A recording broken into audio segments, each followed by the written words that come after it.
Hi అండి, welcome back to my channel అండి, కీర్తి Sam vlogs. అందరు ఎలా ఉన్నారండి? నేనైతే బాగున్నాను.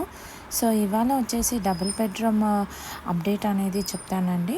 సో వీడియోలో వెళ్ళక ముందు ఒకవేళ మీరు నా ఛానల్ని ఫస్ట్ టైం చూసినట్టయితే ప్లీజ్ అండి నా ఛానల్ని సబ్స్క్రైబ్ చేసుకోండి. అండ్ మీకు వీడియో అనేది నచ్చితే ఒక లైక్ అనేది కూడా చేయండి. సో పదండి ఇంకా మనం వీడియోలోకి వెళ్ళిపోతాము. సో ఎమ్మెల్యే రమణారెడ్డి గారు ఎవరైతే ఉన్నారో 22 crores డబుల్ బెడ్రూమ్ శంకుస్థాపన అనేది చేయించారండి. సో కట్టడాని గురించి. సో కట్టిన డబుల్ బెడ్రూమ్లు ఏవైతే ఉన్నాయో కొన్ని పెండింగ్ పనుల వల్ల ఏమైపోతుందంటే మనకి అక్కడ రాబరీ అనేది జరుగుతుంది. అంటే అక్కడ ఉన్న ఐరన్ ఐటమ్స్ కానీ అలాంటివన్నీ దొంగతనం అనేది చేస్తున్నారు.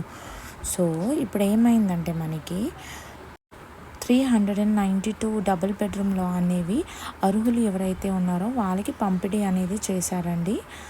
సో అసలైన లబ్ధిదారులు ఎవరైతే ఉన్నారో అంటే అర్హులు ఎవరైతే ఉన్నారో వాళ్ళు జస్ట్ ఓన్లీ 178 మెంబర్స్ ఉన్నారనేసి ఇప్పుడు కాంగ్రెస్ ప్రభుత్వం అనేది కంప్లైంట్ అనేది చేస్తుంది. సో ఇదంతా ఎప్పటిది మనకి 392 ఇల్లులు ఏవైతే ఉన్నాయో డబుల్ బెడ్రూమ్లు ఇవి వచ్చేసి మనకి ఆగస్ట్ 2019లో వచ్చేసి మనకి పంపిణీ అనేది చేశారు కదండి, అప్పటిదన్నమాట. సో మనకి ఇవంతా కూడా మనకి భూపాలపల్లిలో అన్న గ్రామంలో మనకి పంపిణీ అనేది చేశారు. సో అప్పట్లో సో మనకి ఇంకా చాలా డబుల్ బెడ్రూమ్లు అనేవి ఇంకా పెండింగ్లో ఉన్నాయి. అన్ని పెండింగ్ వర్క్స్ అనేవి ఫాస్ట్గా కంప్లీట్ చేసిన తర్వాత అర్హులు ఎవరైతే ఉన్నారో వాళ్ళకి ఇవ్వాలని డిసైడ్ చేస్తున్నారు.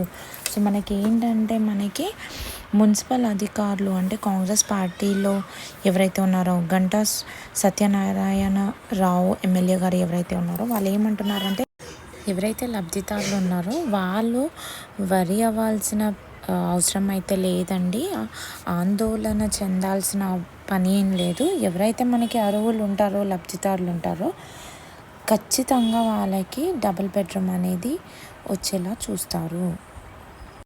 సో ప్లీజ్ అండి, ఇన్ కేస్ మీకు ఈ వీడియో నచ్చినట్టయితే ఒక లైక్ అనేది చేయండి. Thank you so much.